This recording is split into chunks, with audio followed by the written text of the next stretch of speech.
축복하고 축복드립니다. 다 같이 찬양의 주악에 맞춰서 묵상으로 기도드리도록 하겠습니다.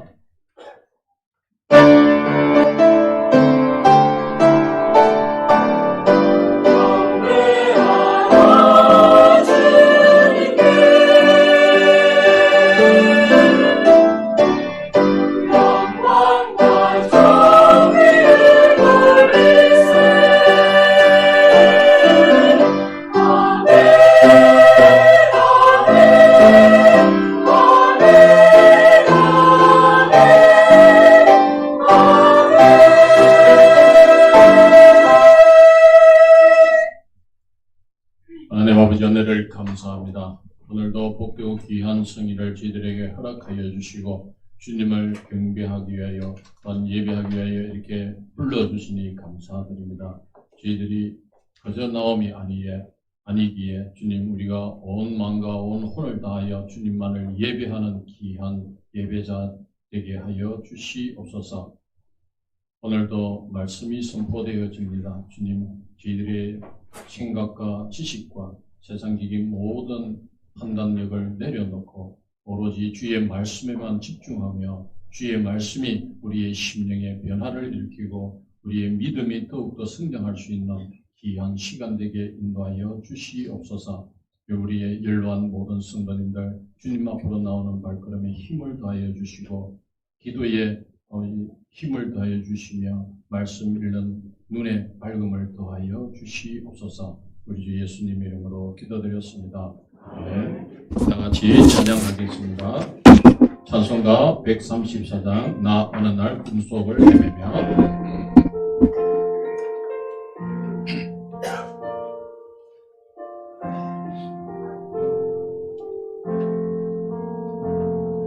나 어느 날 꿈속을 헤매며 어느 바닷가 가니 때 그가 이리 오시니 따르는 많은 무리를 보았네. 나 그때에 확실히 생일이 눈을 뜨는 거 보았네.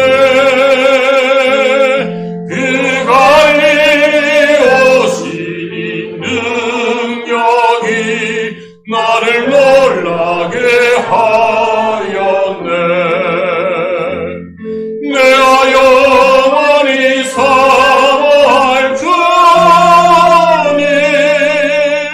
참 사랑과 은혜 넘쳐 나 외롭고 그 후로부터 내 구주로 섬겼네. 그 사랑의 눈빛과 음성을 나는 잊을 수 없겠네. 그가 이리 오시니 그때에 이 죄인을 향하여 못 잡은 난 그 손과 옆구리 보이시면서 하신 말 내 지은 죄 사했다 하실 때 나의 죄짐이 풀렸네. 내가 영원히 사모할 주님 참 사랑과 은혜 넘쳐 나 배웠고 그 후로부터 내 구주로 섬겼네. 사장하겠습니다. 세상의 무거운 짐진 자 모두 주 앞에 나오라. 그 놀라운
421장 내가 예수 믿고서 1절 3절 하겠습니다.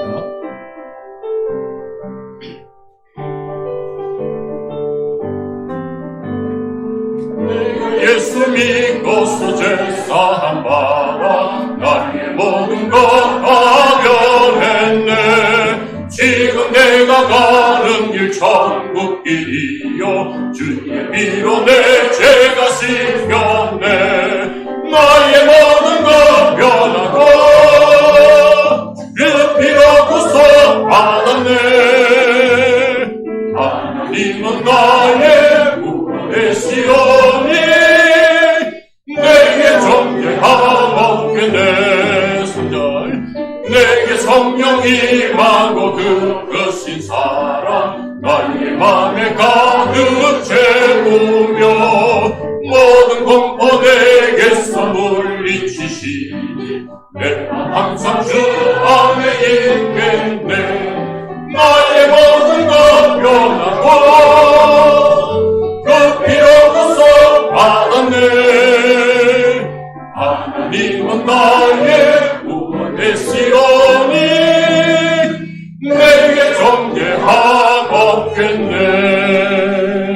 다 같이 자리에 일어나셔서 예수 우리 왕이여 찬양 올려드리겠습니다.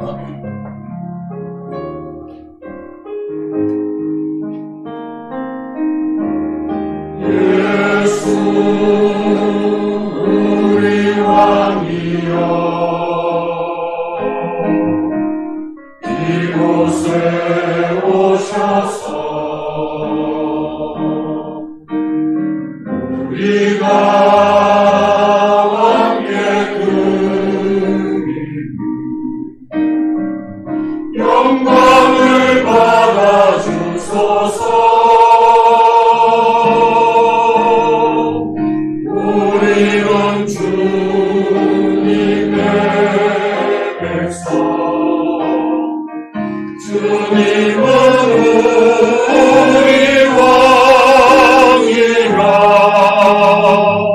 왕이신 예수님 오셔서 자정하사 다스리소서.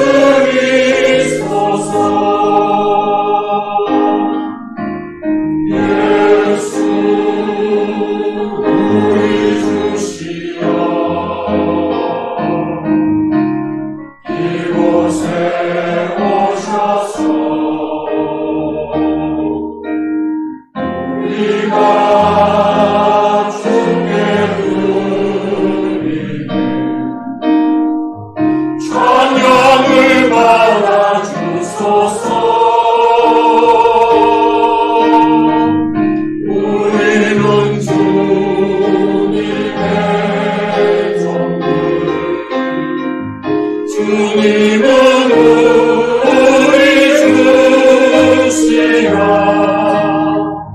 주 대신 예수님 오셔서 이 찬양을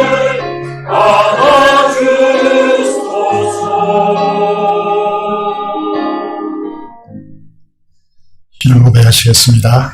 나는 선하신 아버지의 천지의 창조주를 믿습니다. 나는 그의 유일하신 아들 우리 주 예수 그리스도를 믿습니다. 그는 성령으로 잉태되어 동정녀 마리아에서 나시고 본디오 빌라도에게 고난을 받아 십자가에 못 박혀 죽으시고 장사된 이스라엘의 죽은 자 가운데서 다시 살아나셨으며 하늘에 오시어 전능하신 아버지 하나님 편에 앉아 계시다가 그로부터 살아있는 저와 죽은들을 심판하려 오십니다. 나는 성령을 믿으며 거룩한 공로와 성도의 교제와 죄를 용서받는 것과 몸의 부활과 영생을 믿습니다. 아멘. 앉으시겠습니다.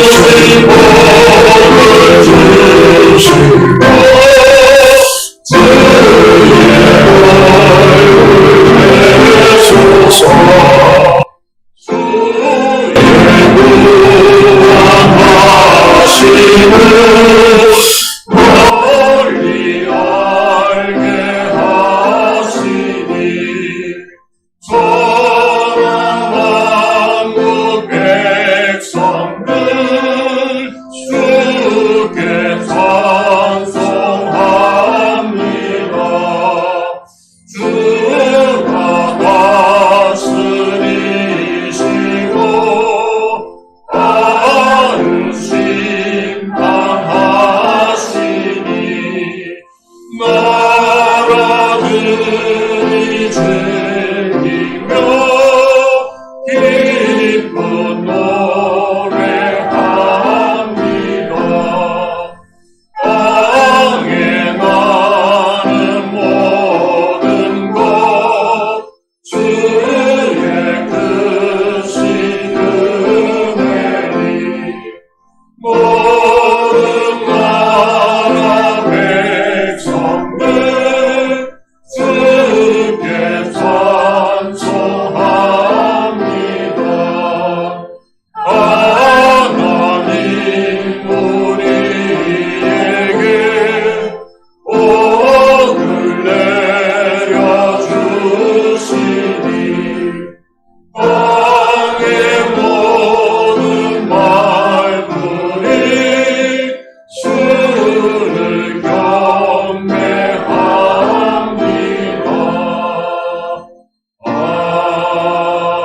아멘.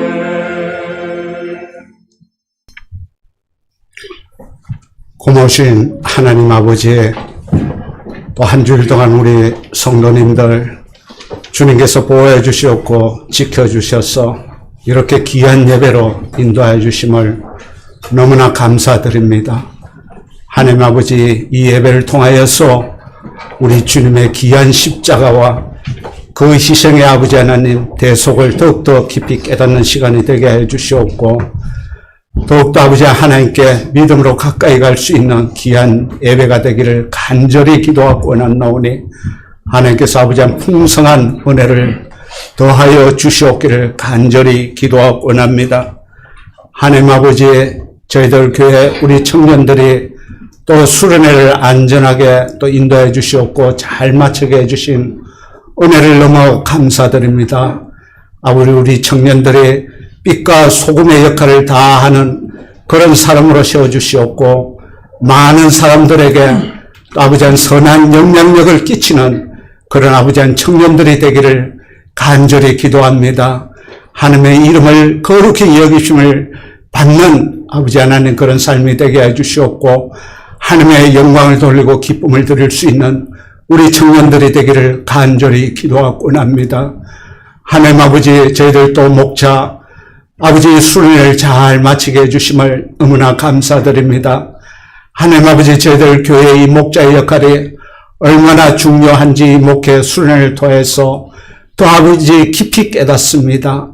하나님 아버지, 목자로서의 저희들에게 특별한 이 사명과 또 아버지 이 자리를 주셨으니 충성을 다하고 귀하게 이 목자의 역할을 다할 수 있도록 하나님 아버지 능력과 성령의 충만함을 통하여서 아버지 그 역할을 잘 감당할 수 있도록 도와주시옵기를 간절히 기도하고 합니다. 하나님 아버지, 주님께서는 저희들에게 항상 아버지 하나님 목숨까지 내어주시는 주님을 본받아 교회에서 아버지 한 섬김의 자리에 있으라고 하였는데, 없는 중에 저희들 마음속에는 아직까지 아버지여 섬김을 받으려는 그 마음이 아버지 하나님 다 버리지 못하고 도사리고 있는 저희들의 아버지 마음임을 주님 앞에 고백하오니, 하나님 아버지 주님의 말씀대로 순종하여서 항상 아버지 하나님 섬김의 자리에 있게 해주시옵소서. 주님께서 아버지의 제자의 발들을 씻겨 주시면서 너희들도 이 세상에 나가서 사람들에게 발을 씻겨 주시라는 아버지 하나님 그 제자도의 말씀을 저희들에게 하셨사오니, 아버지여 어리석게 미련하게 섬김을 받으려는 그 마음들을 제거해 주시옵고, 오직 아버지 하나님의 섬김의 자리에 있게 해 주시옵기를 간절히 기도하며 저들의 이 마음을 용서해 주시옵기를 간절히 기도하고 합니다. 하나님 아버지, 교회가 섬기는 교회가 되기를 간절히 기도합니다. 아버지, 섬기지 않고서는 하나님이 원하시는 부흥을 이룰 수 없음을 고백합니다. 아버지 하나님 그 섬김의 그릇을 만들어 주셨어. 하나님의 아버지 하나님 주시라고 아버지 하나님 부흥의 그릇을 담을 수 있는 아버지 그 성김의 그릇을 아버지 저희들 교회에 허락하여 주시옵고 저희들도 성도들도 더욱더 아버지 성김의 습관 성김의 아버지의 믿음을 통해서 주님 앞에 나갈 수 있는 저희 되기를 간절히 기도하고 원합니다. 하나님 아버지의 성도님들의 가정을 위해서 간절히 기도합니다. 아버지 이 세상을 살아가면서 저희들이 아버지의 기쁨은 잠시 왔다가 가는 것임을 주님 앞에 고백합니다. 하나님 아버지 우리가 이 세상을 살아가면서 힘들고 어려운 일들이 많이 있습니다. 주여 주님께서 아버지 야곱이 고백한 대로 이 세상에 아버지 지나온 삶 돌아보니 아버지 고난의 세월이라고 아버지 고백했던 야곱과 같이 저희들도 아버지 안에 어렵고 힘들 때가 많이 있습니다. 주의 성도의 가정을 지켜주시옵고 보호하여 주시옵기를 간절히 기도합니다. 아버지 오직 주님 안에 아버지 안에 믿음으로 모든 것을 의뢰하면 아버지 믿음의 삶을 살아갈 수 있는 저희 되기를 간절히 기도하고 난다오니 오직 주님께 모든 것을 맡기고 의뢰하며 기도하며 믿음으로 아버지 안에 나가는 삶이 되기를 간절히 기도하고 난다오니 믿음을 다하여 주시옵기를 간절히 기도하고 원합니다. 하나님 아버지 저희들 교회 연로한 성도님들 많이 계십니다. 아버지 질병 가운데 보호해 주시옵고 특히 아버지의 기억력을 지켜 주시오며 아버지 주님의 주시는 평안한 마음으로서 생활할 수 있도록 연로하신 성도님들을 아버지 보호해 주시옵고 지켜 주시옵기를 간절히 기도합니다. 하나님 아버지 이 세상 가운데 많은 아버지의 자연재해와 지진과 전쟁으로 해서 많은 목숨들이 잃어가고 죽어나가고 있습니다. 하나님 아버지 오직 저희들의 하나님의 구울과 자비를 바라오니 하나님께서 아버지의 자비와 구울을 베풀어 주시옵기를 간절히 기도하고 원합니다. 사랑하는 마시 아버지 이 세상은 많은 죄악과 아버지와 다툼과 허영 가운데 있는 이 세상을 아버지와 바르게 바라볼 수 있는 저희들을 간절히 기도하고 원합니다. 오직 하나님의 선하시고 기뻐하시는 온전한 뜻을 분별하여서 아버지 이 세상을 지혜롭게 살아가고자 하오니 하나님께서 아버지 그 믿음을 더하여 주시옵기를 간절히 기도하고 원합니다. 사랑하는 마시 목사님을 위해서 간절히 기도합니다. 불철주야 아버지 하나님 교회를 위해서 성도를 위해서 아버지가 힘쓰고 애쓰는 목사님들 아버지 하나님 보호해 주시옵고 지켜 주시옵고 힘들고 지친 아버지는 세기 되지 않도록 해 주시옵고 아버지가 즐겁고 행복한 삶으로 변화될 수 있도록 하나님께서 아버지가 그 가운데 역사해 주시옵기를 간절히 기도하고 원합니다. 하나님 아버지 우리 교회 찬양단 위에 함께 해 주시옵고 이 찬양을 통하여서 아버지 하나님 주님 앞에 더욱더 가까이 가는 아버지의 예배를 인도하여 주시옵기를 간절히 기도하고 원합니다. 하나님 아버지 우리 예배를 위하여서 수용되는 성도님들을 기억하여 주시옵소서. 하나님 아버지 그 귀한 성님이 얼마나 보배롭다는 것을 깊이 깨닫고 더욱더 아버지 모든 성도들이 아버지 하나님의 성님의 자리에 들어갈 수 있도록 인도하여 주시옵기를 간절히 기도하며 모든 말씀 우리 주 예수 그리스도 이름으로 기도드렸나이다.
무섭고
기도드리겠습니다. 하나님 아버지 감사를 드립니다. 우리를 사랑해 주시고 주 옆에 나와서 지치고 힘든 이 세상 한가운데서 저를 위로해 주시고 하늘의 평강으로 우리에게 부어주셔서 너무나 감사를 드립니다. 이 시간 하나님께서 오셔서 우리에게 말씀하여 주시고 하나님의 은혜의 영광이 넘치도록 역사하여 주시기를 간절히 손을 드립니다.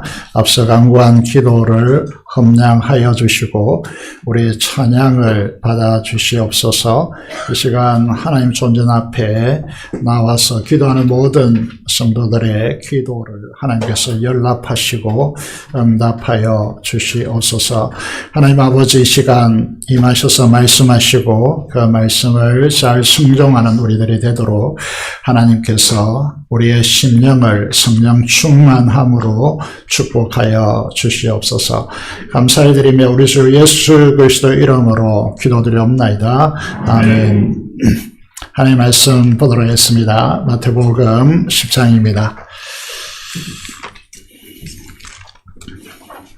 신약성경 마태복음 10장 34절에서 42절 말씀까지 함께 보시겠습니다. 신약성경 16페이지 있습니다. 마태복음 10장 34절부터 제가 읽도록 하겠습니다. 내가 세상에 화평을 주러 온 줄로 생각하지 말라. 화평이 아니요 금을 주러 왔노라. 내가 온 것은 사람이 그 아버지와 딸이 그 어머니와 며느리가 시어머니와 보라 하게 하려 함이니 사람의 원수가 자기 집안 식구리라. 아버지나 어머니를 나보다 더 사랑하는 자는 내게 합당하지 아니하고 아들이나 딸을 나보다 더 사랑하는 자도 내게 합당하지 아니하며 또 자기 십자가를 지고 나를 따르지 않는 자도 내게 합당하지 아니하리라. 자기 목숨을 얻는 자는 잃을 것이요 나를 위하여 자기 목숨을 잃는 자는 얻으리라. 너희를 영접하는 자는 나를 영접하는 것이요 나를 영접하는 자는 나를 보내신 이를 영접하는 것이니라. 선자의 이름으로 선지자를 영접하는 자는 선자의 상을 받을 것이요 의인의 이름으로 의인을 영접하는 자는 의인의 상을 받을 것이요 또 누구든지 제자의 이름으로 이 작은 자 중 하나에게 냉수 한 그릇이라도 주는 자는 내가 진실로 너에게 이르노니 그 사람이 결탄코 상을 잃지 아니하리라 하시니라. 아멘. 감사합니다. 우리 청해부 수련회를 가지게 해주시고 아울리치 수련회를 가지게 하심을 감사합니다. 그곳에 받은 감동을 가지고 이 시대의 청년들이 많은 젊은이들을 전도하며 부흥할 수 있도록 주께서 역사해 주시고 주를 위해서 헌신적으로 수고한 모든 사역자들과 교사들 그리고 기도하며 후원한 모든 성도들의 특별한 은혜를 더하여 주옵소서. 감사를 드리며 우리 주 예수 그리스도 이름으로 기도드리옵나이다. 아멘.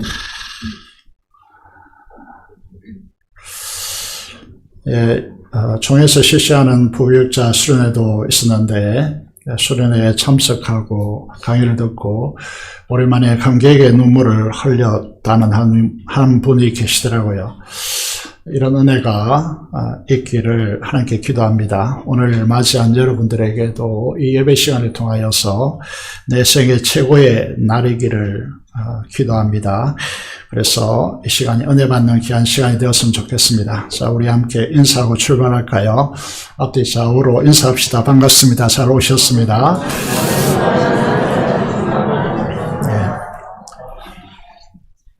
네, 오늘 제목은 지금 우리에게 그리스도인이란 어떤 의미를 가지고 있을까?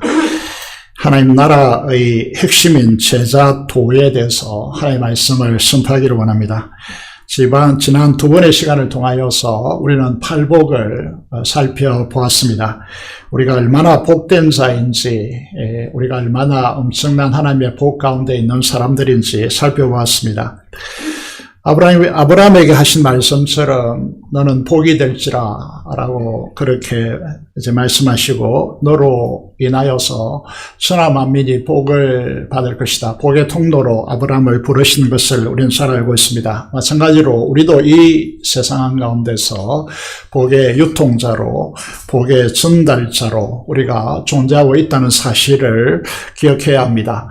그렇다면 이런 엄청난 복의 사람들, 천국의 복을 전하라고 부름받은 우리들은 어떻게 살아야 할까요? 어떻게 이 세상에 존재해야 하겠습니까? 답은 무엇이겠습니까? 예수님처럼 예수님을 따르는 제자로 살라는 것입니다. 예수님의 제자들, 이들을 그리스도인이라고 부릅니다. 그리스도화된 사람들이다. 이렇게 말하는 것이죠. 금세기 복음주의 진영의 최고의 작가로 평가받는 분이 필립 얀시라고 하는 분이 있습니다. 필립 얀시라고 하는 그분이 이 책을 출간했던 첫 해에 제우스 저서상을 수상한 책입니다. 우리나라도 이분이 몇 차례 초청되어 온 적이 있습니다. 이 책의 제목을 보시면 내가 알지 못했던 예수라고 하는 제목입니다. 영어 제목을 보면 이 의미가 확 우리에게 다가옵니다. 여기에 never라고 하는 단어를 썼습니다. 이 말은 이전에 결코 내가 알지 못했던 예수님이라고 하는 의미를, 그 예수님이라고 하는 의미를 담고 있는 것이죠. 이 책을 읽어보면 저자인 이 필립 얀시는 어릴 때부터 근본주의 신앙, 말씀을 액면 그대로 믿는 그런 어머니의 이제 믿음 안에서 성장했습니다. 그렇다면 어떻게 했겠습니까? 교회를 열심히 다녔겠죠. 그래서 수많은 성경 이야기와 설교를 열심히 들으면서 어머니의 그 신앙의 영향 아래서 성장했습니다. 그런데 필립 얀시는 왜 이전에 알았던 그 예수님을 결코 실제하시는 성경의 예수님이 아니었다라고 그렇게 말하고 있을까? 우리에게도 동일하게 묻는 것이 무엇인가 하면 내가 예수님을 믿고 있고 인격적으로 그분을 만나서 그분을 알고 있는데 그리고 내 안에 예수님이 살아계신다면 내가 어떻게 이럴 수 있을까라고 하는 질문을 던지게 됩니다. 이 한 권의 책이 많은 그리스도인들에게 엄청난 영향을 미쳤는데요. 지금은 그렇지만 이 책이 출간될 그 당시에 목회자라면 꼭 가고 싶은 세계적인 신학교가 있었습니다. 지금도 있습니다. 풀러 신학교인데 이 신학교 교수인 루이스 B. 스메저라고 하는 교수님이 이 책을 읽고 받은 충격을 이렇게 밝히고 있습니다. 이 책은 금세기 통들어 가장 탁월하다고 할 만하다. 얀시는 내 눈에 쓰여진 가리개를 걷어내고 내 자신이 이제껏 의심과 두려움, 허영에 들떠 지식을 자랑하고 그것을 토대로 신랄하기만 한 헛소리를 이제 신학을 가르치는 일관된 길을 걸어왔음을 보여주었다라고 말하고 있습니다. 이 자기 고백을 통해서 해결한 무엇인가를 이제 이분이 잘 밝혀주고 있습니다. 계속해서 그는 자기 고백을 이어가고 있는데 당시에 최고의 신학교 교수라고 하는 자부심이 대단했을 텐데 스메저 교수는 얀시 이 책으로 구세주를 새롭게 보게 되었다라고 말하고 있습니다. 그리고 이 책에서 질문하고 있는 예수님의 질문이죠. 물론 제자들에게 한 질문이죠. 너는 나를 누구라 하느냐? 라고 하는 이 질문에 대하여서 예수님이 자기에게 와서 직접 질문한 것으로 듣게 되었다라고 그렇게 말하고 있고 그리고 이전까지 결코 이해하지 못했던 그 질문을 비로소 이해하게 되었다라고 그렇게 고백하고 있습니다. 사랑하는 여러분, 우리가 성경을 가르치는 신학교 교수도 이러한데 하물며 우리는 말해야 뭘 하겠습니까? 우리 안에 동일한 질문이 일어날 수밖에 없는 지점이다 라고 말씀드릴 수 있습니다. 20세기 우리는 요즘 세대는 잘 모르겠지만 우리 세대는 너무 잘 알고 있습니다. 20세기 최고의 대중전도자 빌리 그레함은 이 책을 읽고 난 뒤에 이렇게 말했습니다. 복음주의 세계에서 내가 더 이상 찬사와 고마움을 표할 다른 저자는 없다 라고 그렇게 이 책에 대해서 그렇게 평가하고 있습니다. 이 책을 읽어보면 이런 내용이 나오는데요. 얀 씨의 친구가 있습니다. 버지니아 스템 오웬이라고 하는 이제 교수님인데요.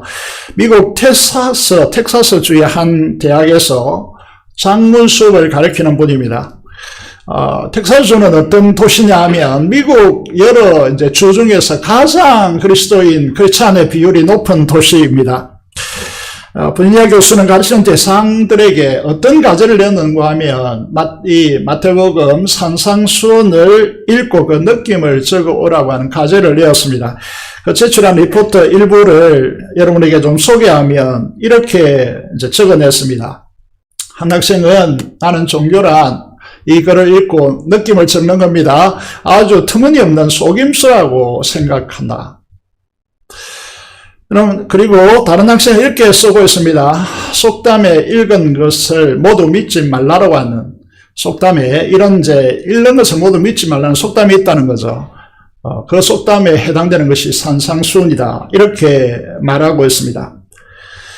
자, 가장 우리 이 시대의 이제 대학생의 정서를 보여주는 글이 이제 여기에 있는데 이렇게 적고 있습니다. 교회에서 설교하는 것은 우리 아이들, 우리 다음 세대가 어떻게 이 성경을 대하고 있는지 이제 우리가 느낄 수 있는 부분인데 교회에서 설교하는 것은 극단적으로 경직되어 있고 대부분 즐거움의 쾌락을 죄악으로 치부한다.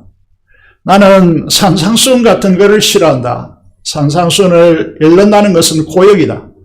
그것은 완벽함을 강요하는 것 같이 느껴진다. 하지만 우리가 누구나 다 그렇게 이야기하죠. 그렇게 완벽한 사람은 아무도 없다. 따라서 이거는 억지다. 내가 지금까지 들어온 말 중에 가장 극단적이고 불합리하며 비인간적이다 라고 그렇게 적어냈습니다. 여러분 어떻게 생각하십니까? 이 학생의 말이 틀린 말일까요? 우리가 마태복음 5장 3절에서 8절의 산상수훈 중 8복을 읽으면 우리는 그것도 잘 이해할 수 없지만 어쨌든 좋은 말들이다 이렇게 생각되지만 그 이후부터요 7장 끝까지 자세히 읽어보셨나요? 성령 하나님으로 거듭나지 않는 인본주의자들은요 이 학생의 말에 동의할 겁니다. 극단적입니다. 불합리합니다. 비인간적으로 그렇게 보입니다. 산상수훈에서 잘 아시죠? 마태복음 5장 44절의 말씀을 보면 나는 너에게 이르노니 주님이 말씀하십니다. 너희 원수를 사랑하며 너희를 박해하는 자를 위하여 기도하라고 하십니다.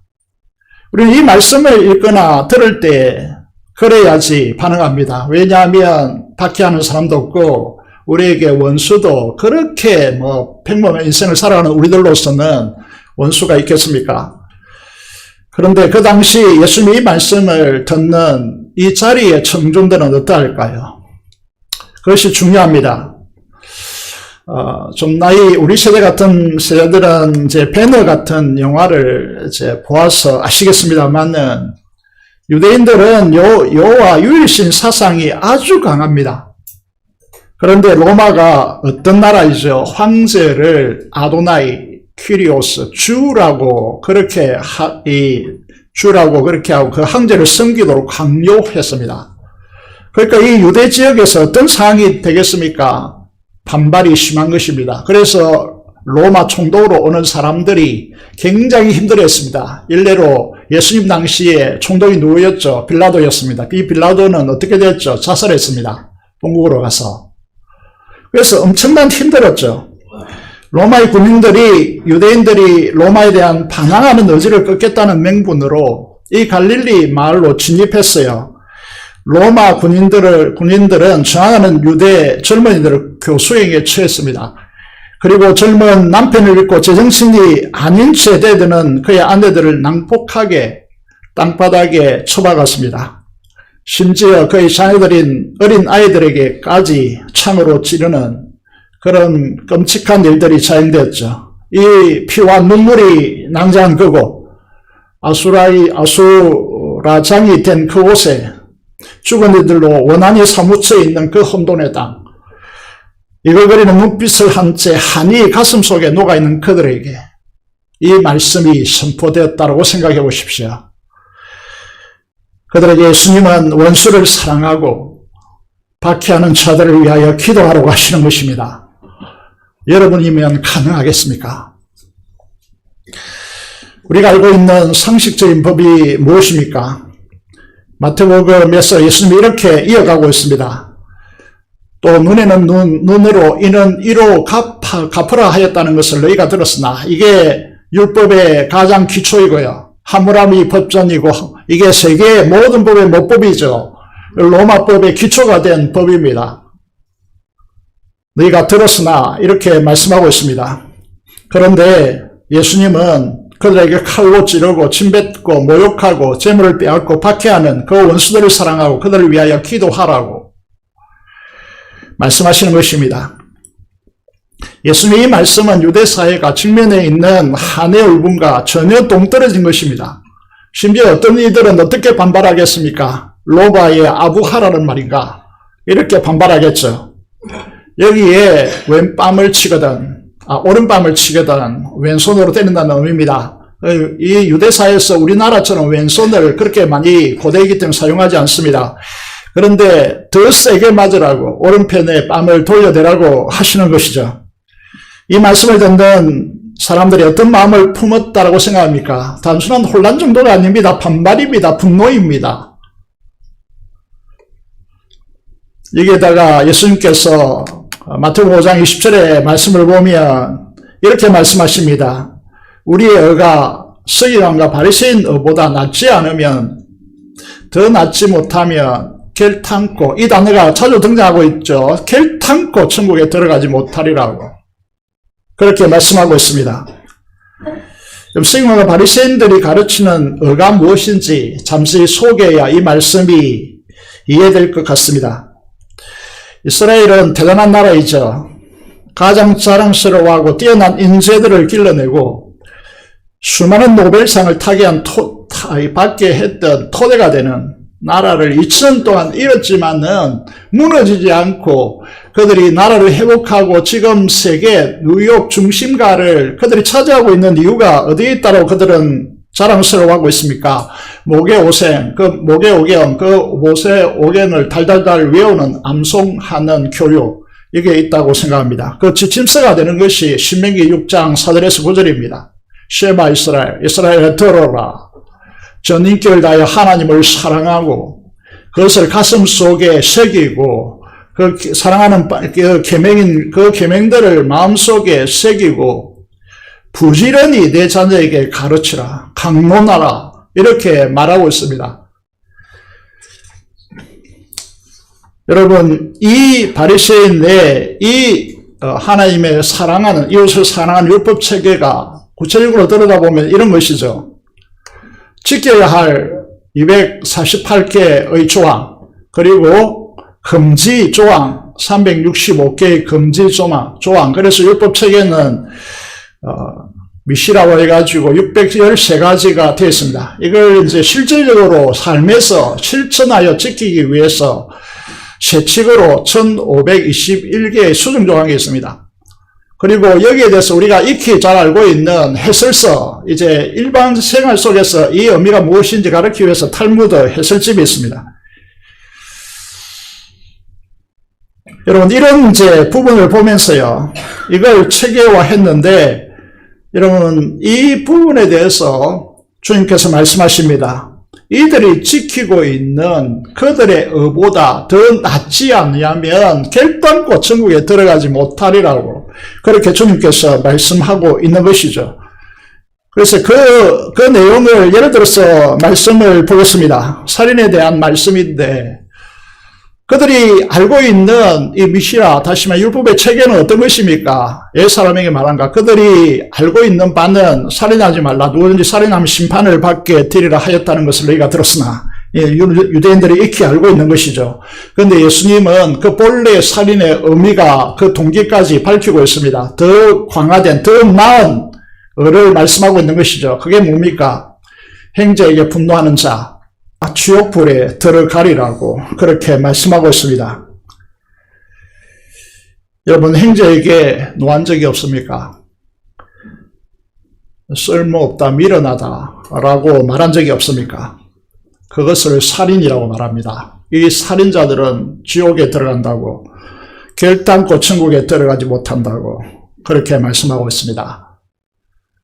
자, 우리 교회 안에서 일어나는 수많은 사연들 속에서 우리 형제 자매들에 대해서 이렇게 분노한 적이 없습니까? 살인자입니다. 살인자는 심판받아 지옥에 들어갑니다 라고 주님께서 말씀하고 있습니다. 그래서 산상수훈의 대가라고 할 수 있는 로이드 존즈 목사님은 우리의 생내적 본성으로 산상수훈을 지킨다는 것은 불가능하다라고 계속해서 강조하고 있습니다. 주님은 왜 인간으로서는 지키지 못하는 계명을 주시고 바리새인과 서기가 너보다 낫지 않으면 결단코 천국에 못 들어간다라고 했을까요? 그렇기 때문에 성도라면 우리에게 당연히 고민이 있을 수밖에 없습니다. 갈등이 있을 수밖에 없습니다. 만약에 우리가 그리스도인인데 이런 내면의 갈등이 없다, 그거는 그리스도인이 아닐 가능성이 대단히 높아 보입니다. 여러분, 사람은 무엇으로 사는가? 전쟁과 평화, 부활 등으로 유명한 러시아의 대문호 누구죠? 톨스토이가 있습니다. 이 톨스토이는 산상수훈을 주님의 말씀을 읽고 그 말씀에 사로잡혔습니다. 그래서 어떻게 합니까? 자신의 하인들을 노예에서 해방시킵니다. 그리고 자신의 작품에 대해 저작권을 포기합니다. 자신이 가지고 있던 강대한 토지를 처분하여서 사람들에게 나눠줍니다. 귀족이 입는 옷을 벗고 당시 농부들이 입는 옷을 입고 다닙니다. 손수 만든 신발을 신고요. 밭에 나가서 일을 하기 시작했습니다. 그의 아내 소냐는요, 이런 남편의 모습을 보면서 자기 가족의 재산이 다 사라질 지경에 이런 것을 보고 격렬하게 저항했습니다. 자, 예수님의 말씀대로 살아보려고 몸부림치는 분들은 이 톨스토이와 같이 할 수가 없겠죠. 그렇지만 여기에 대한 엄청난 갈등과 고민이 있을 수밖에 없죠. 저도 그렇고 여러분도 마찬가지로 이 내면의 갈등이 없다면요, 우리는 정상적인 그리스도인이 아니라고 그렇게 말씀드릴 수 있습니다. 과연 내가 이래가지고 천국에 들어갈 수 있는가? 반문해 보지 않는 성도가 있을까요? 이런 엄청난 영적 싸움이 자신 안에 있는데 다른 사람을 자기 기준을 가지고 비판하고 비난할 수 있겠습니까? 신앙은 자기와의 치열한 영적 전투입니다. 싸움이라는 것이죠. 자기 안의 싸움입니다. 다른 사람 볼 필요도 없는 우리의 싸움, 우리 자신과의 내면의 싸움이라는 거죠. 거기에다가 이 세상은 어떤 세상으로 돌아가고 있는지 잘 보셔야 됩니다. 이 세상은 어떤 구조죠? 창조적 하나님의 나라의 질서를 깨뜨리고 소돔과 고모라 성으로 가는 인류 사회를 망하게 하는 동성연애를 합법화하기 위해서 차별금지법을 통과시키려고 하고 있습니다. 우리나라도 다른 나라, 많은 나라에 이미 통과될 거예요. 학교 교과서에, 초등학교 학교 교과서에 이 그림을 이제 실어가지고 극렬하게 반대하는 분들이 많아서 설거무시 빼고 하는 이 짓을 계속 반복하고 있습니다. 그래서 제가 섬기고 있는 신학원에서요, 이걸 차별금지법 국회 입법을 단호히 거부한다라고 하는 성명서를 교단 총회적으로 발표한 적이 있습니다. 거기에다가 이제 오늘 이 사회를 어떻게 규정하느냐 하면 세상이 추구하는 트렌드, 유행을 보십시오. 보시면 이제 우리가 사는 인생을 쭉 들여보면 이제 대가족에서 핵가족으로 바뀌었습니다. 핵가족에서 지금은 나노 소사이티, 이런 모래알같이 흩어진 개인주의로 다 변질되고 있습니다. 여러분, 빅데이터 전문가 분석은 계속해서 말씀드리지만은 그 사람 개개인의 마음의 욕망을 이제 욕망이 지배하는 사회가, 한국 사회가 개인의 욕망이 지배하는 사회로 나가고 있다라고 하는 것입니다. 이 두 가지 측면은요, 성경에 반한 것이고 하나님 나라를 반역하는 것들입니다. 교회는 모이기를 힘써야 한다라고 우리는 계속 강조받고 있습니다. 코로나19 이 시대를 극복하기 위해서 교회들마다 이 메시지를 계속 반복해서 내보내고 있는 것이죠. 그런데 이걸 넘어서서 교회는 아예 분리될 수 없는 주님의 한 몸입니다. 기독교를 반하는 운동이 나노 소사이티 운동인데 우리는 굳이 모이라고 할 필요가 없는 한 몸으로 이루어진 공동체입니다. 교회는 개인의 욕망을 추구하는 이 나노 소사이티 운동이라기보다는 이렇게 가겠지만은요, 온몸을 가지고 막아야 됩니다. 화면에 떠 있지만 요즘 SNS 동영상 강의가 많습니다. 연세대 교수님인 김학철 목사님이 영상 강의를 통해 이런 주제를 강의를 했습니다. 비대면 예배 성경적인가요? 이런 이슈들이 이제 많이 등장하고 있고 이것을 이제 통하여서 강의하는 분들이 많습니다. 단언적으로 말씀드립니다. 그리스도인은 교회로서 비대면 예배라는 용어는 아예 비성경적입니다. 성경적인 용어가 아닙니다. 그리고 예배란 주님의 몸된 모임 공동체로 교회로 모였을 때 임하시는 초월의 하나님을 경험하고 그 하나님을 경배하는 것이기 때문에 비대면 예배란 용어가 있을 수 없습니다. 그리고 개인적 욕망 추구를 위해 현대 사회를 사로잡으려고 하는 사탄의 시도를 철저히 막아야 합니다. 영적 전쟁입니다. 여러분 화면에 로마서 말씀을 이제 띄워놓았습니다. 아시겠지만은 하나님의 나라는 개인의 욕망을 추구하면 그 하나님의 나라를 잃게 되는 나라입니다. 그래서 반드시 죽는다라고 하는 단어를 씁니다. 너희가 육신대로 살면 정령 반드시 죽을 것이로되 영으로서 몸의 행실을 죽이면 살리니 이렇게 말씀하고 있습니다. 잘 보셔야 됩니다. 여러분의 육신을 추구하면 육신의 정욕 이것을 세상은 추구하고 이걸 추구해 앞으로 기업화된다. 기업이 살아먹을 수 있다 이렇게 말하는데 성경은 육신을 추구하는 것은 영적으로 죽는 행위다. 이렇게 주님께서 강조하고 있습니다. 에베소서 5장 5절을 쉬운 성경 번역을 통해 동시에 보겠습니다. 음란하고 더러우며 욕심이 가득 찬 자는 하나님의 나라에 들어갈 수 없음을 잘 알고 있을 것입니다. 이 모든 것에 관심을 두는 것은 하나님 위에 거짓 우상을 섬기는 것과 같습니다. 우상 숭배에 처다라는 것이죠. 그리스도인들이 아무런 저항 없이 이 세상적 추구에 녹아내린다면 이 질문에 반드시 봉착하게 되게 됩니다. 내가 이래가지고 천국에 갈 것인가? 못 들어간다고 분명히 주님은 못 받고 있는 것이죠. 사랑하는 여러분, 우리는 팔복의 사람인데 팔복의 사람 잘 아시죠? 성령의 역사로 하나님의 임재 앞에 선 자들이 받는 축복이 심령이 가난하고 애통하고 온유하고 의에 줄이고 목마르고 긍휼히 여기게 되고 마음이 청결하게 되고 합평케 하는 자가 되고 을을 위해서 기꺼이 박해하는 자가 됩니다. 이거는 그렇게 하라라고 하는 요구이기 전에 하나님께서 8가지 이런 색깔로 하나님의 성품으로 자녀로 바꾸어 놓았다는 것입니다. 이 팔복의 사람들이 받는 복을 우리가 주목할 필요가 있는데요. 이 진리를 안다면 엄청난 충격 속에 여러분이 들어갈 것입니다. 정리해 보면 이런 것입니다.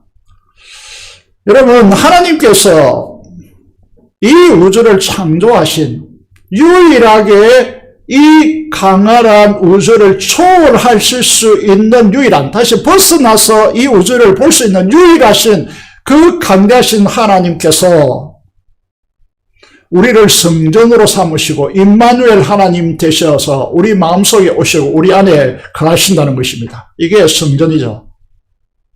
엄청난 이야기입니다. 이 우리의 머리 구조 속에 도무지 집어넣을 수가 없는 엄청난 것입니다. 하나님의 긍휼하심으로 주님의 십자가의 그 놀라운 사랑으로 흘러내리신 보혈이 우리 죄를 깨끗이 씻었습니다. 주님과 죽었음을 믿음으로 고백할 때 우리가 죄의 지배에서 자유케 되어집니다. 여러분, 이거는요, 이 세상 사람들이 계속 말씀드렸잖아요. 성절 성녀가 아무리 자기를 수도해도 수양해도 이럴 수 없는 것입니다. 그런데 하나님께서 은혜의 선물로 주신 것입니다. 우리 인격의 자소인 마음에 그리스도의 의로 덧입혀 주시고 그 의가 생명 안에서 왕노릇하게 하셨습니다. 여러분, 그것을 위해서 하나님의 나라의 의와 평강과 희락이 생수의 강처럼 우리 속에서 흘러 넘쳐서 우리 삶에 전반적으로 퍼져서 그 의와 평강의 삶을 누려가도록 하기 위해서 우리 안에 성령을 보내주시고 그 성령으로 이 놀라운 사실이 우리의 것이 되게 하고 그 나라를 누리게 하고 하나님 나라의 기업을 받고 그 나라에서 주님의 보좌에 함께 앉아서 세세토록 왕노릇하는 자리에 이미 우리를 앉혀 놓았다라고 성경은 우리에게 말씀하고 있습니다. 사랑하는 성도 여러분, 이 엄청난 특혜를 사실로 믿으십니까? 그렇다면 더 이상 믿지 않으세요? 너무 조용하셔가지고. 믿죠? 우리는 다 믿어야죠, 그죠? 안 믿어도 이미 다 그렇게 되어 있어요. 믿죠, 그죠? 믿으셔요. 그렇다면 여러분 남은 생애를 어떻게 살아야 됩니까? 어떻게 살아가야 되죠? 이게 제자도입니다. 고린도후서 5장 15절의 말씀을 보면 어떻게 말씀합니까? 우리를 위해 죽으시고 부활하신 주님의 영광을 위해서 오직 살라고 말씀하고 있습니다. 사도 바울은 로마서에서 이 말씀을 어떻게 하십니까? 우리가 잘 알고 있는 내용이죠. 우리가 찬양도 되어져 있습니다. 그래서 진실한 그리스도인들을 고백합니다. 자신의 그 무엇을 위해서 살아서는 안 됩니다. 우리가 살아도 주를 위해서 살고 죽어도 주를 위해서 죽나니 그러므로 사나 죽으나 우리는 주의 것입니다. 그리스도인에게 이런 의미에서 보면 가장 치명적인 것이 뭐겠습니까? 자기 방식의 고집입니다. 자기 연민입니다. 이기적 욕망입니다. 그 바로미터를 측정하는 부분이 뭐냐면 이런 내면을 측정할 수 있는 바로미터가 뭡니까? 그런 돈의 힘을 의지하는 것입니다. 돈이 가져오는 혜택에 물들고 그 방식에 젖는 것입니다. 이거를 뭐라고 합니까? 돈을 사랑하는 것이다 말합니다. 돈을 쫓는 인생이다 말합니다. 디모데전서 6장 10절에 사도 바울은 자기 영적 아들에게 이렇게 말합니다. 돈을 사랑함이 일만 악의 뿌리가 된다고. 이렇게 말해도 그리스도인들이 상관하지 않습니다. 돈을 향한 탐욕은 믿음에서 떠나 자기를 근심으로 많은 근심으로 자기를 찔렀다. 한마디로 말하면 믿음이 파산된다고 하는데도 이게 고집합니다. 오늘 이 시대 그리스도를 예수 그리스도를 인격적으로 만나 주님을 안다면 어떻게 살아야 됩니까? 이게 초미의 관심이었어요. 이 코로나19가 터지기 전에 한국 교회가 온 신학자가 이 질문을 던졌습니다. 오늘 한국 교회 그리스도는 이렇게 살다가 천국에 들어갈 사람이 몇 명 있는가? 이 질문이 쏟아져 내렸습니다.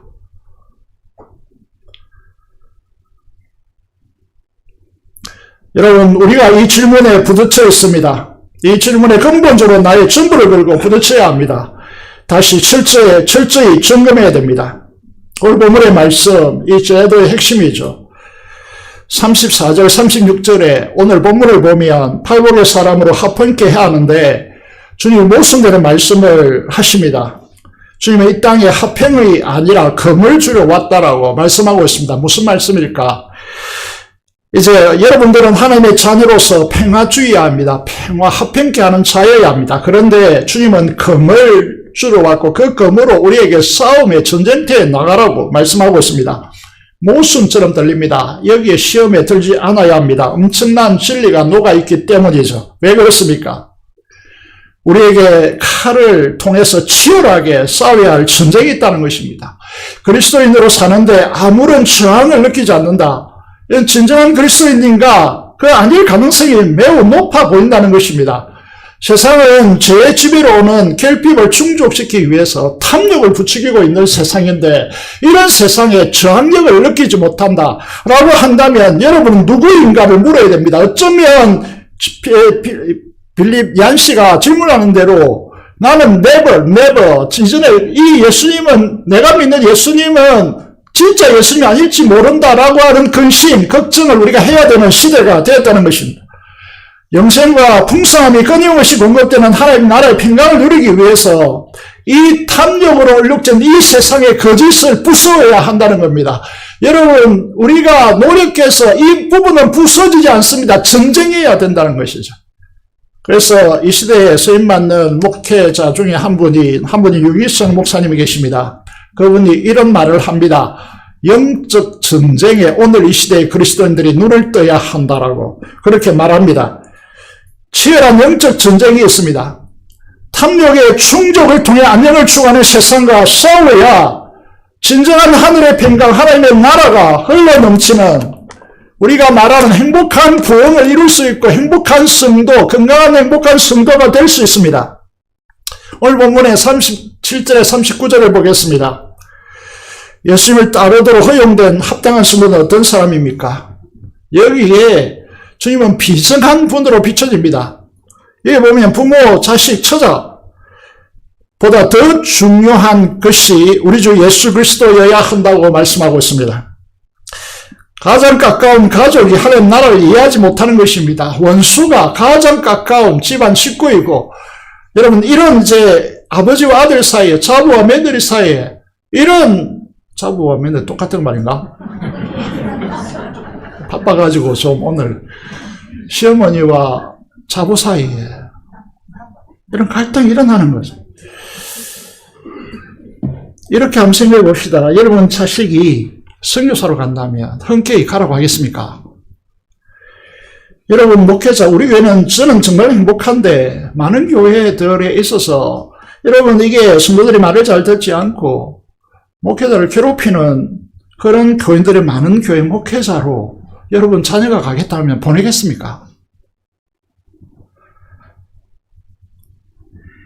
더 중요한 말씀이 있습니다. 누가복음 14장 제자 도에 대한 말씀인데 물어 내게 오는 자가 자기 부모와 처자와 형제와 자매와 더욱이 자기 목숨까지 미워하지 아니하면 능히 내 제자가 되지 못하고 누구든지 자기 십자가를 지고 나를 따르지 않는 자는 내게 합당하지 않다라고 말씀하고 있습니다. 이게 제자도의 핵심입니다. 다시 말해서 하나님의 자녀된 자들이 어떻게 사는가, 이 어떻게 산다는 이 삶에 대한 해답 말씀입니다. 현대 그리스도인의 삶의 현장에서 이 말씀을 들었다면 엄청난 비난을 하거나 엄청난 고민에 직면했을 것입니다. 그만큼 우리 그리스도인들의 자리, 삶의 자리가 어떤 것인지, 그리스도인이 된다는 것이 무엇을 의미하는 것인지 타협하고 대충 뭉개고 있는 것입니다. 모든 교회와 그리스도인의 삶의 씨앗은 이 말씀에 순종하지 않는 것에서 출발합니다. 그래서 너희들은 어떻게 이 부분을 넘어가려고 하느냐 하면 이 말씀은 일반 성도가 아니라 부름받은 특별한 사람들, 제자들에게 해당되는 것이라고 착각하거나 나와 상관없는 말씀으로 이제 여기고 순종하지 않는데 대하여서 아무런 죄책감을 느끼지 못합니다. 부모, 자식, 남편, 처자, 형제, 자매, 자기 목숨을 주님보다 더 사랑하는 자, 주께 합당한 자들이 아니라고 말합니다. 중요한 것은 이런 질문을 던져보아야 합니다. 주님은 왜 이렇게 강력한 말씀을 우리에게 하실까? 왜 주님은 이렇게 할까요? 왜 이렇게 엄청난 요구를 하는 듯이 보일까요? 말씀을 선포하고 수련회를 하는 궁극적인 이유는 여기에 있습니다. 이런 강력한 요구의 의미가 무엇이고 이건 실질적으로 우리가 어떻게 해야 된단 말인가? 해결해야 되는 문제이죠. 피상적으로 보면서 두려움을 겁을 먹으면 안 됩니다. 왜 그렇습니까? 이 엄청난 요구에 엄청난 보호와 엄청난 축복이 보장되어서 있기 때문에 그렇습니다.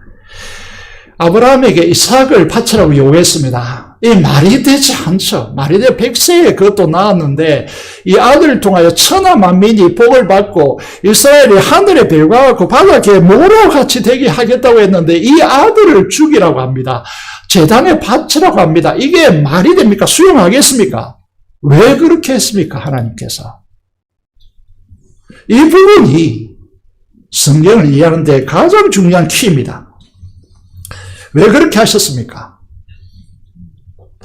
왜 그들이 거처하는 길에서 3일 길을 걸어가지고 예수님께서 십자가에 못 박히신 그 모리아산 골고다 언덕까지 오게 해서 거기서 이삭을 바치라고 하고 거기서 어린 양을 하나님께서 양을 준비해서 여호와 이레라고 하시고 이 아브라함 그곳에서 아들을 죽이시는 하나님을 보는 겁니다. 정률이 일어나지 않습니까? 성경이라는 것이.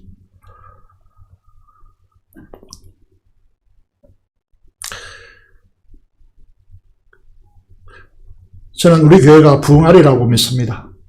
오늘도 아침에 전화가 울려가 전화를 받으니까 재흥부 부산교회 어떻게 예배가 몇 시냐고 묻더라고요. 오늘 와 계시는지 모르겠지만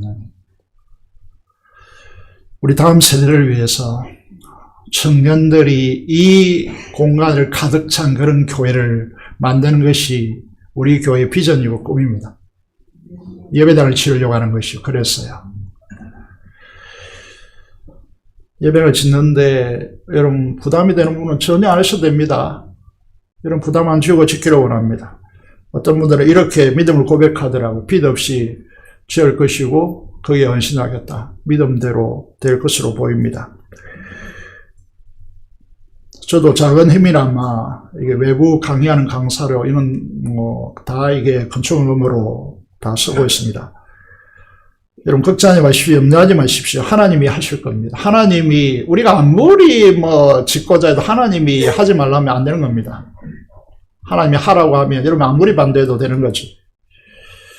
제자도 우리는 이게 제자도라는 걸 이제 상상수 마태복음 5장부터 여기까지 이제 묶으려니까 참 힘든데 시간도 없고 이렇게 말씀을 드릴 수 있겠습니다. 제자도 주님을 따라 그리스도화 되어지고 예수의 말씀을 살아내는 성도, 하나님의 말씀대로 살아내는 성도, 이것이 우리의 삶의 자리이죠.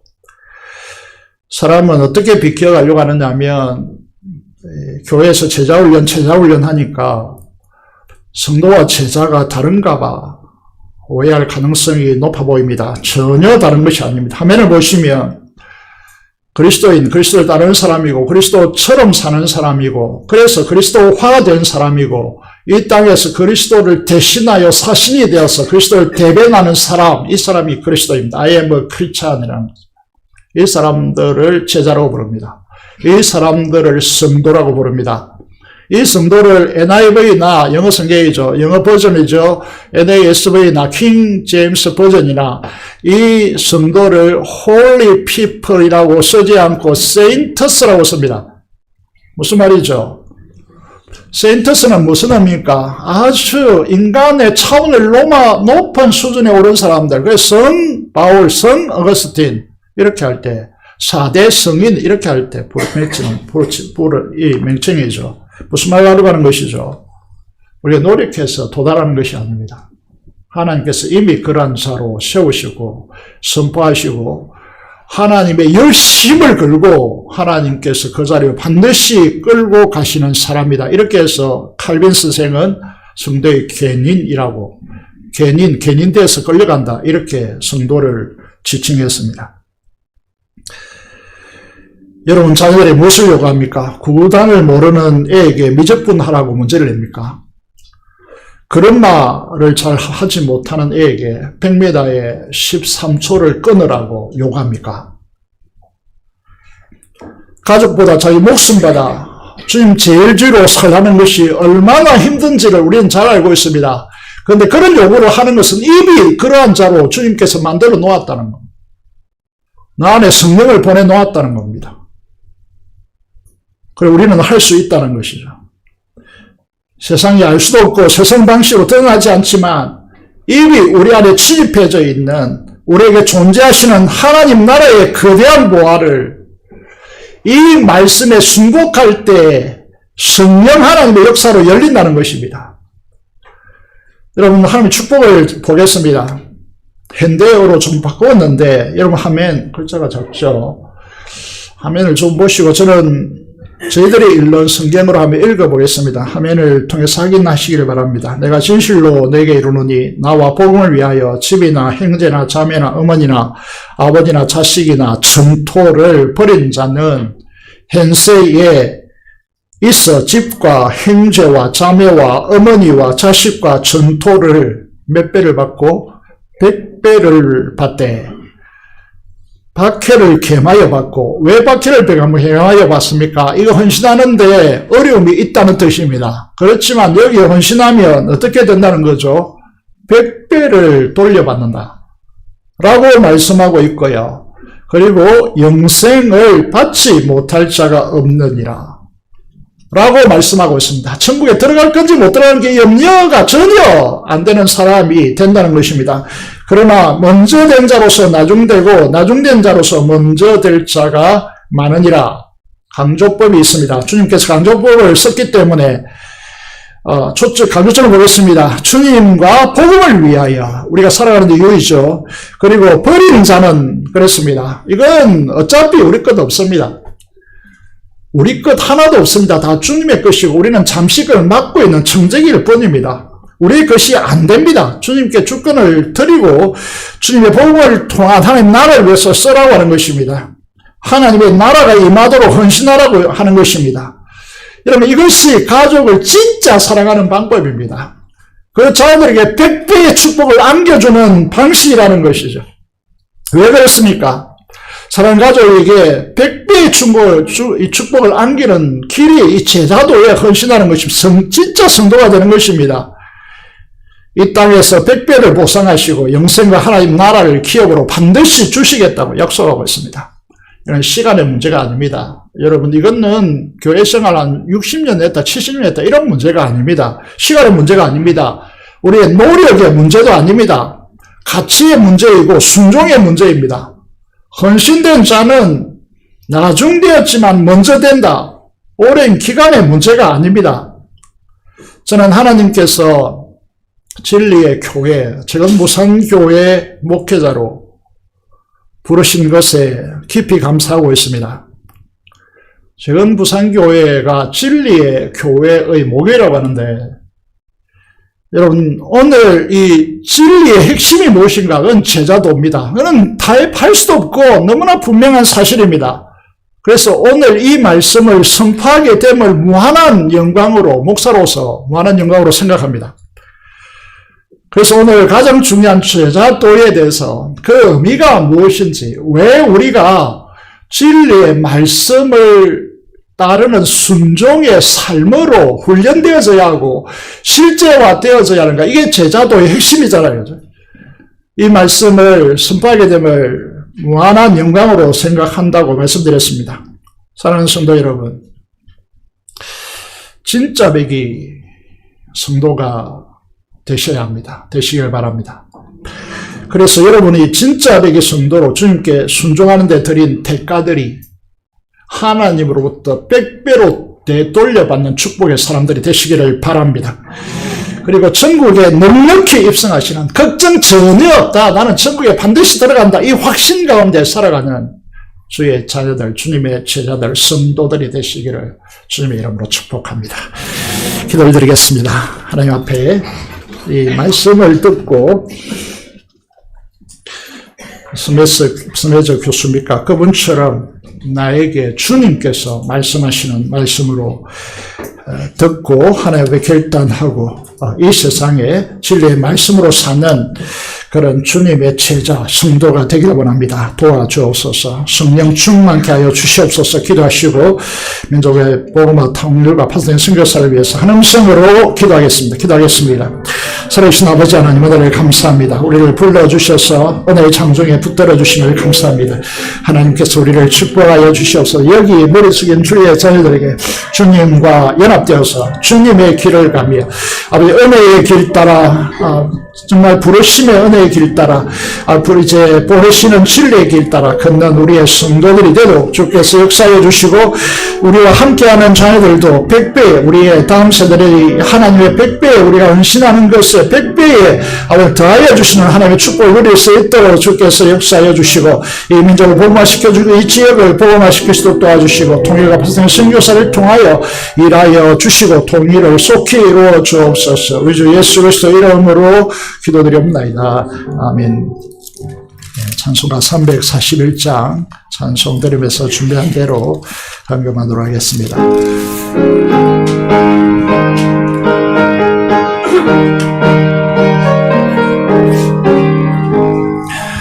십자가를 지고 주를 따라갑니다. 이제부터 예수로만 나의 벌을 삼겠네. 세상에서 그의 영광 모두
감사 기도를 드리겠습니다. 하나님 아버지 감사합니다. 우리를 하나님의 전전에 불러주셔서 주님께서 이 시대에 가장 원하시는 바가 무엇인지 우리에게 말씀하여 주셔서 감사를 드립니다. 새로운 꿈을 꾸게 하시고 주님께서 원하시는 바로 그 교회, 바로 그 성도, 그 자리에 설 수 있도록 도와주시옵소서. 은혜의 부르심 따라 진리의 말씀으로 파송받은 그 길 따라 우리가 주님의 성도로서 주님의 제자로서 이 길을 걷도록 하나님께서 역사하여 주시옵소서.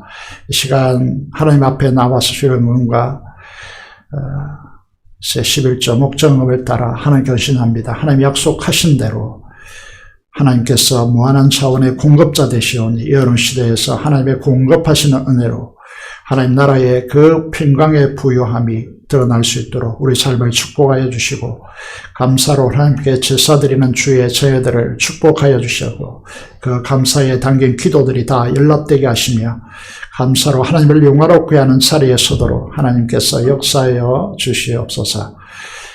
아버지 하나님 이 시간도 구문에 있는 해상에 있는 또 각지에 흩어져 있는 우리 자녀 세대 위에 하나님께서 두 손들을 축복하여 주시고 이 시간도 이곳에 나오지 못하고 영상으로 예배 드리는 주의 자녀들에게도 한 가지로 은혜 베풀어 주옵소서. 감사를 드리며 우리 주 예수 그리스도 이름으로 기도드리옵나이다. 아멘.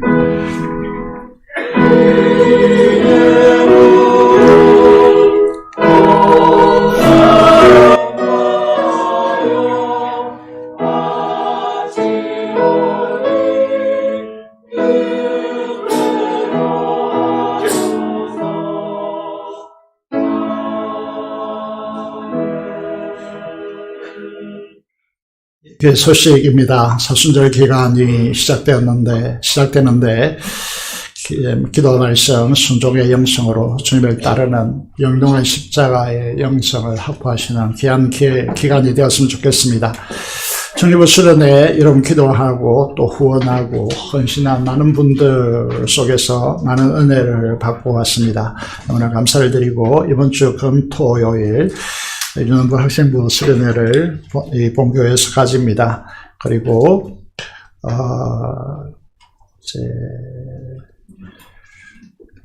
광고에 안 나와 있는데 이번 주 금요일 금요 찬양 예배는 기도회는 8시부터 우리 교회학교 수련회와 더불어 함께합니다. 많이 오셔서 기도해 주시면 감사하겠습니다. 제가 훈련 시행되고 있고 임지식을 위한 준비 모임으로 오늘 오후 2시에 목양실로 해당되시는 분들은 오시기를 바랍니다. 사이가 교회학교를 위한 특별 집회가 있습니다. 강구한 대로 우승한 목사님 오셔서 말씀을 선포하십니다. 많은 은혜 되는 시간이 되었으면 좋겠습니다. 건축을 위한 시공사 설명회를 3월 11일 토요일 오후 2시부터 가지게 되었습니다. 많은 기도를 부탁드리겠습니다. 이번은 성도들을 위해서 기도해 주시면 너무 감사하겠습니다. 오늘 기획부 모임을 오후 2시에 예배 대기실에서 부활절 모임 준비를 위해서 모임을 가진다고 합니다. 기획부로 모여주시길 바랍니다. 그리고 고신대학교 주기철 교수님이 우리 고신대학교 신학과 다니는 우리 김성민, 박지훈 우리 학생들 신방차 우리 교회를 오셨습니다. 제가 지금까지 신학교를 다녀봤지만 이런 교수님은 없었습니다. 이름이 주기철 교수님인데 대단한 것 같습니다. 너무나 존경을 표합니다. 미리 연락 주셨으면 설교도 부탁하고 이렇게 했을 텐데 정말 생각합니다. 다음 기회를 보겠습니다. 우리 일어나시면 큰 박수로 환영하도록 하겠습니다. 너무 감사합니다.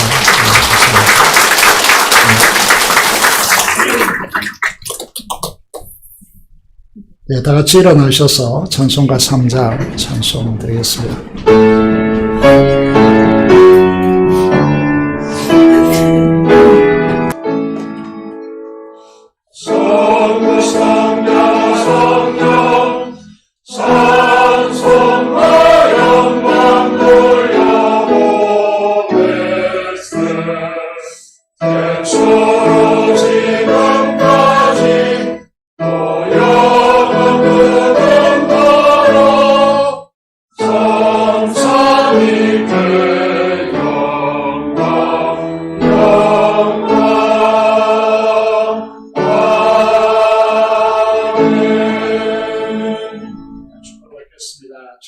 주 예수 그리스도의 은혜와 하나님 아버지의 행언할 수 없는 그 무한하신 사랑하심과 성령 교통 충만 감동하심이 오늘 주님의 제자로 성도의 자리에 삶으로 주님의 말씀대로 살아내기를 다짐하는 사랑하는 성도들의 신령과 가정과 생업터전 위에 지금부터 영원토록 함께 하시기를 축원합니다. 아멘.